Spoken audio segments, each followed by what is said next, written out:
Hello student. आज हम लोग डिस्कस करेंगे क्लास 9th का चैप्टर फर्स्ट का पार्ट 10th। इससे प्रीवियस पार्ट के अंदर हम लोगों ने डिस्कस किया था इवेपोरेशंस एंड उसके फैक्टर अफेक्टिंग, ओके, और उसको कंपेयर किया था वेपोराइजेशंस के साथ। आज उसी टॉपिक को बेस बनाते हुए कुछ और टर्म्स पे हम लोग डिस्कस करेंगे। ओके, देखते हैं वो टर्म्स क्या है। तो हमारे पास टर्म आती है कि why does evaporations cause cooling. It means जो हमारे पास इवेपोरेशन है वो कूलिंग का कारण कैसे बनता है। देखते हैं इस टॉपिक्स को हम लोग किस तरीके से क्लियर करते हैं। सपोज लास्ट वीडियो लेक्चर्स में हम लोगों ने डिस्कस किया था कि एक्चुअली में जो इवेपोरेशंस प्रोसेस जो होता है वो क्या होता है, एंडोथर्मिक प्रोसेस होता है। कौन सा प्रोसेस होता है? Endothermic. Endothermic means absorb heat. Absorb heat या तो लेगा कहाँ से, वो सराउंडिंग पार्ट से, जो उसके आसपास के एरिया से, या फिर अदर बॉडी से जो उसको टच करेगी या उसके नियर बाई होगी। ओके, उसी बेसिस पे हम लोग इस कंसेप्ट को क्लियर करते हैं। एक्चुअली में होता क्या है, सपोज हमने एक बीकर लिया है और उस बीकर्स के अंदर वाटर ले लिया हमने।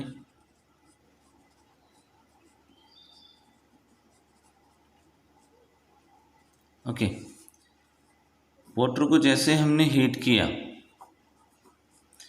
तो हमें पता है कि जो इवेपोरेशंस है वो सरफेस फिनोमिना है। कौन सा फिनोमिना है? सरफेस फिनोमिना है। मतलब इवेपोरेशंस कहाँ होगा? ओनली सरफेस एरिया पे होगा। अब इवेपोरेशंस तो यहाँ स्टार्ट हो गया, बाकी रेस्ट ऑफ द लिक्विड जो बचा है हमारे पास, ये वाला रेस्ट ऑफ द लिक्विड। अब ये वाला जो रेस्ट ऑफ द लिक्विड है, जैसे किसी बॉडी के साथ में नियर बाई अटैच होगा तो यहाँ से ये भी हीट को क्या करेगा, एब्जॉर्ब करेगा, और एब्जॉर्ब करने के बाद कहाँ चेंज हो जाएगा? कूलिंग के अंदर। किस में चेंज हो जाएगा? कूलिंग के अंदर। ये ठीक उसी तरीके से होता है जैसे गर्मियों के दिनों में हमें स्वेट पसीना आता है, तो वो पसीना क्या होगा कि जैसे हमें स्वेटिंग आती है तो स्वेटिंग आने के बाद वो हीट के, जैसे हमारी बॉडी के अंदर हीट होती है उसके कांटेक्ट में आएगा, वहाँ से हीट को ऑब्जर्व करेगा, और आफ्टर सम टाइम जैसे वो इवेपोरेट हो जाएगा, फिर आफ्टर सम टाइम हमें क्या, कूलिंग फील होती है। यही एक एग्जाम्पल हम लोग किस में चेक कर सकते हैं? रेफ्रिजरेटर्स के अंदर।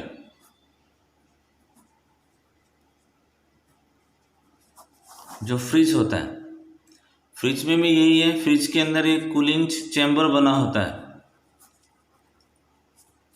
है ना, क्या होता है? कूलिंग चैम्बर होता है, और उस कूलिंग चैम्बर के अंदर एक कोयल सिस्टम लगा होता है, और ये कोयल किसके साथ अटैच होती है? ये होती है कंप्रेसर के साथ। वही चीज़ होती है इसमें भी कि जो रेफ्रिजरेशंस वाला जो प्रोसेस होता है एक्चुअली में क्या है, कूलिंग इन इवेपोरेशंस है, और यहाँ जो रेफ्रिजरेंट है ये प्रोसेस फॉलो करते हैं किसका? इवेपोरेशंस का। ओके, क्लियर हो गया। और ये जो इवेपोरेशंस है ये हमारे पास होगा एक तो लो बॉइलिंग पॉइंट पे और सेकेंड हाई लेटेंट हीट पे।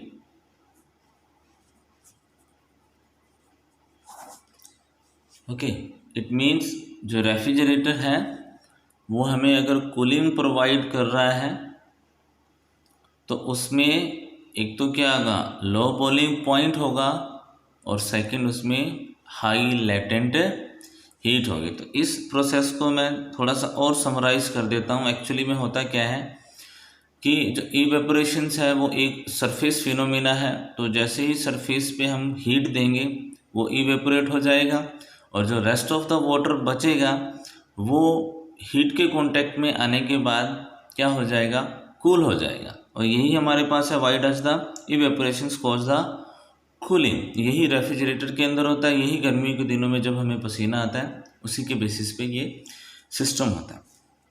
अब इस इवेपोरेशंस को हम लोग चेक करते हैं काइनेटिक एनर्जी की फॉर्म में, या फिर काइनेटिक एनर्जी के बेसिस पे इसको हम क्या करते हैं, एक्सप्लेन करते हैं। ओके, तो नेक्स्ट हमारे पास है phenomena of the evaporations by explain in term of the kinetic molecules theory.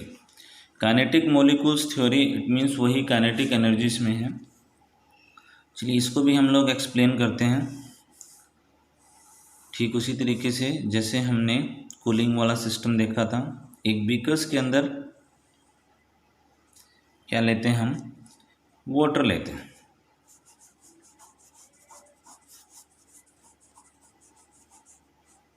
Okay, इसको हम क्या करेंगे, हीट किया,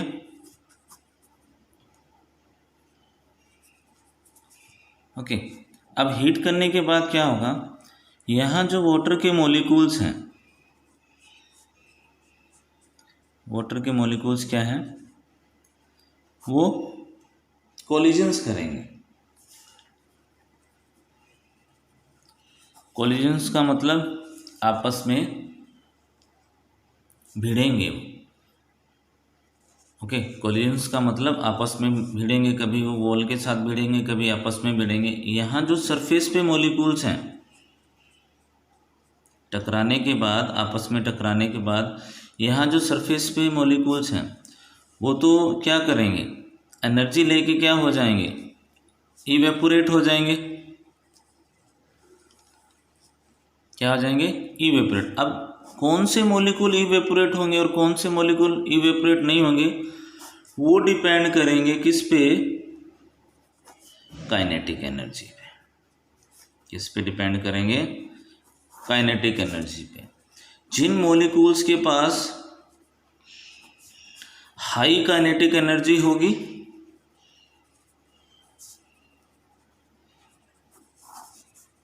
वो इवेपोरेट हो जाएंगे, और जिनके पास लो काइनेटिक एनर्जी होगी, या जिसको हम एवरेज भी बोल सकते हैं, एवरेज काइनेटिक एनर्जी, वो रेस्ट हो जाएंगे। रेस्ट मतलब नीचे सेटल डाउन, वो रेस्ट ऑफ द लिक्विड होंगे हमारे पास। एक्चुअली में होता क्या है, जैसे इनको हीट दी जाती है तो ये मॉलिक्यूल्स क्या करते हैं, कोलिजन्स करते हैं, आपस में टकराते हैं या वॉल्स के साथ टकराते हैं। और इन मॉलिक्यूल्स को एक एनर्जी की रिक्वायरमेंट होती है रिएक्शंस में पार्टिसिपेट करने के लिए, जिसको हम काइनेटिक एनर्जी बोलते हैं। जिन मॉलिक्यूल्स के पास हाई काइनेटिक एनर्जी होगी वो तो सरफेस एरिया पे जाके इवेपोरेट हो जाएंगे, और जिनके पास एवरेज काइनेटिक एनर्जी होगी या लो काइनेटिक एनर्जी, वो सेटल डाउन मतलब रेस्ट ऑफ द लिक्विड हो जाएंगे। अब ये रेस्ट ऑफ द लिक्विड क्या होंगे, अपना एवरेज सा टेम्परेचर गेन करके किस में चेंज हो जाएंगे, कूलिंग के अंदर चेंज हो जाएंगे। इसके अंदर चेंज हो जाएंगे, कूलिंग के अंदर चेंज हो जाएंगे। ओके, क्लियर हो गया। तो ये जो फिनोमिना है, जो काइनेटिक मॉलिक्यूल्स थ्योरी के बेसिस पे हमने इवेपोरेशंस को एक्सप्लेन किया है, वही सिंपल सी चीज़ है। जैसे हम पार्टिकल्स को हीट देंगे वाटर के पार्टिकल्स में, तो जो हाई एनर्जी, जिनके पास हाई काइनेटिक एनर्जी होगी वो तो पार्टिसिपेट कर जाएंगे इवेपोरेट्स में, क्योंकि सभी के सभी मॉलिक्यूल्स इवेपोरेट में पार्टिसिपेट नहीं करते हैं। कुछ जो बचे हुए मॉलिक्यूल्स होते हैं लिक्विड के, जो रेस्ट रह जाते हैं, वो कूलिंग में क्या करते हैं, पार्टिसिपेट करते हैं। तो इस तरीके से ये कूलिंग वाला जो प्रोसेस है काइनेटिक मॉलिक्यूल थ्योरी के बेसिस पे हम लोगों ने क्या किया है, इसको एक्सप्लेन किया है। ओके, तो एक्चुअली में क्या है कि जो ये जो फिनोमेना इवेपोरेशंस में, आई थिंक सो आप लोगों को बहुत अच्छी तरीके से समझ आ गया होगा। ओके, नेक्स्ट देखते हैं। नेक्स्ट हमारे पास है ह्यूमिडिटी या एब्सोल्यूट ह्यूमिडिटी। एक्चुअली में जो ह्यूमिडिटी है, एयर के अंदर जितनी वाटर की अमाउंट होगी या the amount of water in present air, air के अंदर जितनी वाटर की अमाउंट होगी उसे हम ह्यूमिडिटी बोलते हैं। तो इसकी डेफिनेशंस को मैं क्लियर कर देता हूँ कि इसकी डेफिनेशंस क्या होगी। The quantity of water vapour present in 1 unit volume of the air,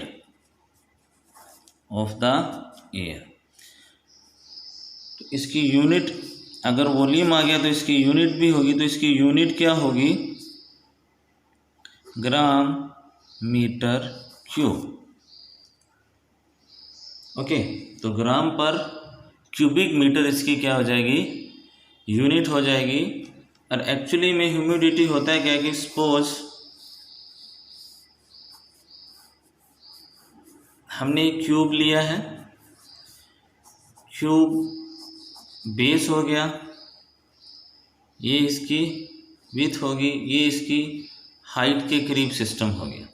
ये विड्थ या हाइट किस तरीके से है, तो इसमें जितने भी वाटर के मॉलिक्यूल्स होंगे वो क्या हो जाएगा, वो जो वॉल्यूम बनेगा वाटर के मॉलिक्यूल्स का, उसे हम ह्यूमिडिटी बोलते हैं। ओके, क्लियर हो गया। और ये जो ह्यूमिडिटी है ये टेम्परेचर डिपेंडेंट है। अगर आप टेम्परेचर्स को राइज करोगे तो ह्यूमिडिटी भी राइज होती जाएगी, ह्यूमिडिटी भी क्या होती जाएगी, राइज होती जाएगी। ओके, ये चीज़ ध्यान रखनी है आप लोगों ने। अब एब्सोल्यूट क्या हो गया, जो एब्सोल्यूट ह्यूमिडिटी है उसकी डेफिनेशंस क्या बनेगी। तो एब्सोल्यूट ह्यूमिडिटी हमारे पास क्या हो जाएगी, the maximum limit of the water vapour which could be present in 1 cubic meter of air at any temperature। तो किसी भी टेम्परेचर्स पे जो मैक्सिमम लिमिट होगी किसकी, वाटर वेपर की, किसके अंदर, 1 क्यूबिक मीटर्स के अंदर ऑफ द एयर। ओके, तो उसको हम बोलेंगे एब्सोल्यूट। फॉर एग्जांपल कि जैसे 10 degree Celsius, 20 degree Celsius, 30 degree Celsius and 40 degree Celsius. तो यहाँ अगर आप एब्सोल्यूट ह्यूमिडिटी की वैल्यू को चेक करोगे तो वो इस तरीके से होगी 9.3, 17.1, 30.0 एंड 50 पॉइंट। तो इसकी यूनिट हमें पता है ग्राम, इसकी यूनिट है हमारे पास ग्राम पर क्यूबिक मीटर, सभी की यूनिट ये आ जाएगी हमारे पास। तो आप देखोगे जैसे जैसे टेम्परेचर्स को हम इंक्रीज करेंगे एब्सोल्यूट ह्यूमिडिटी भी क्या होती जाएगी, इंक्रीज होती जाएगी। ओके, क्लियर हो गया। ये था हमारे पास ह्यूमिडिटी और एब्सोल्यूट ह्यूमिडिटी के बेसिस पे सिस्टम। अब यहाँ एक चीज़ हमें और क्लियर करनी है, क्या हम ह्यूमिडिटी के बेसिस पे इवेपोरेशंस के टर्म्स को अंडरस्टूड कर सकते हैं? यस। तो देखते हैं ह्यूमिडिटी के बेसिस पे इवेपोरेशंस का प्रोसेस कैसे होता है। एक्चुअली में इवेपोरेशंस को ह्यूमिडिटी के कंसेप्ट के बेसिस पे अंडरस्टूड करने के लिए हमें एक और डेफिनेशंस को क्लियर करना पड़ेगा। वो क्या है? Relative humidity. अब ये रिलेटिव ह्यूमिडिटी क्या होती है इसको चेक करते हैं। तो रिलेटिव ह्यूमिडिटी हमारे पास क्या हो जाएगी? द एक्चुअल अमाउंट ऑफ, जबकि ह्यूमिडिटी को हम लोग अभी रीड करके आए हैं, या एब्सोल्यूट ह्यूमिडिटी को हम लोग अभी रीड करके आए हैं, वो कहता है मैक्सिमम लिमिट ऑफ वाटर। लेकिन यहाँ क्या है? Actual amount of water vapour present in air lower than absolute humidity, lower than absolute humidity of the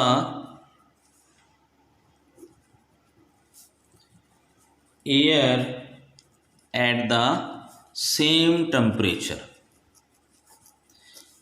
same temperatures पे जो एक्चुअल अमाउंट ऑफ वाटर है, इसकी actual amount of water vapour present in air lower than absolute humidity of the air at the same amount. It means same amount of temperature किसका हो? Absolute का हो और relative का हो, लेकिन जो एक्चुअल अमाउंट हमें मिलेगी वाटर वेपर की वो रिलेटिव होगी। तो उस कंसेप्ट को मैंने क्लियर करने के लिए यहाँ पे नोट लगा के कंसेप्ट मेजर किया है। कहता है when the relative humidity is 100%, जब इसकी अमाउंट क्या होगी? 100% होगी, देन नो इवेपोरेशंस इज पॉसिबल। अगर रिलेटिव ह्यूमिडिटीज़ की जो अमाउंट है वो 100% हो जाए तब इवेपोरेशंस का प्रोसेस नहीं हो सकता है। इस एग्जाम्पल को हम इस तरीके से भी समझ सकते हैं। एग्जाम्पल के तौर पे अगर हम देखें कि जो बरसाती सीज़न होता है, बरसात के सीज़न में, और जो बरसात के सीज़न में जो कोस्टल एरिया होता है वहाँ ह्यूमिडिटी हाई होती है, और विंटर के सीज़न में डेजर्ट एरिया में ह्यूमिडिटी क्या होती है? लो होती है। और सबसे इंटरेस्टिंग बात यहाँ ये है कि चाहे रिलेटिव ह्यूमिडिटीज़ की बात चल रही है, यहाँ रिलेटिव ह्यूमिडिटीज़ चाहे वो हाई हो या फिर लो हो, दोनों ही केसेस में हम लोग अनकंफर्टेबल फील करते हैं। ओके, तो रिलेटिव ह्यूमिडिटीज़ की एक एग्जैक्ट परसेंटेज होती है, एक वैल्यू होती है जिसके बेसिस पे वो फिनोमिना बना लेता है। तो आज के वीडियो लेक्चर्स में हम लोगों ने एक तो काइनेटिक मॉलिक्यूल्स थ्योरी के बेसिस पे इवेपोरेशंस के कंसेप्ट को क्लियर किया है, दूसरा कूलिंग के कंसेप्ट को क्लियर किया है, और थर्ड हम लोगों ने ह्यूमिडिटी, एब्सोल्यूट ह्यूमिडिटी और रिलेटिव ह्यूमिडिटी को क्लियर किया। तो इन्हीं टॉपिक्स के साथ ही हमारा ये चैप्टर फर्स्ट कंप्लीट होता है। आई होप सो आप लोगों को ये चैप्टर बहुत अच्छी तरीके से समझ आया होगा। ओके, तो प्ले स्टोर्स के अंदर ये सारी वीडियो की वीडियो स्टोर है, 1 बाय 1 आप लोग चाहे इसको चेक करते रहें। नेक्स्ट वीडियो लेक्चर्स में नए टॉपिक के साथ आएंगे। Okay, thank you guys.